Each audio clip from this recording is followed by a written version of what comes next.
ഓണം വിഷു എന്ത് തേങ്ങാക്കൊല്ലാണെങ്കിലും രാവിലെ അമ്പലത്തിൽ പോക്ക് ചെങ്ങൈമാരോടെ പറഞ്ഞ സ്പോട്ടിലെത്തിയപ്പോൾ കൃത്യനിഷ്ഠതയുള്ള ഒരുത്തനെ കണ്ട്.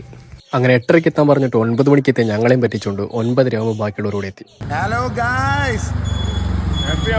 അങ്ങനെ അമ്പലത്തിലെത്തിയപ്പോഴുള്ള കലാപരിപാടികളാണ് ഗൈസ് നിങ്ങളിപ്പോൾ കാണുന്നത്. അത് പിന്നെ എവിടെ പോയാലും നമുക്ക് നോക്കിയതാണല്ലോ. എവിടെ ക്യാമറ കൊണ്ടുവച്ചാലോ ഈ ചങ്ങന്റെ തല എവിടെ ഉണ്ടാവും. അങ്ങനെ നിൽക്കുമ്പോഴാണ് ഗൈസ് ഒരു പണ്ഡിതനെ കണ്ടത്. നിങ്ങൾ എന്നെ കേട്ടോക്ക്.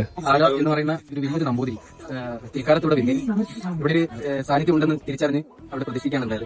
വളരെ പ്രസിദ്ധമായ ഒരു അമ്പലമാണ് മഹാദേവന്റെ അമ്പലം.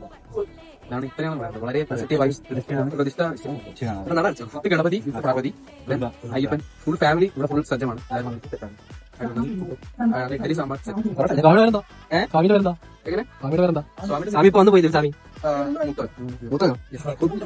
അങ്ങനെ ഓന്റെ വായിരിക്കുന്ന കേട്ട് ഞങ്ങൾ പതുക്കെ അവിടെ നിന്ന് തിരിച്ച് ഹാപ്പി ഓണം ഗൈസ്.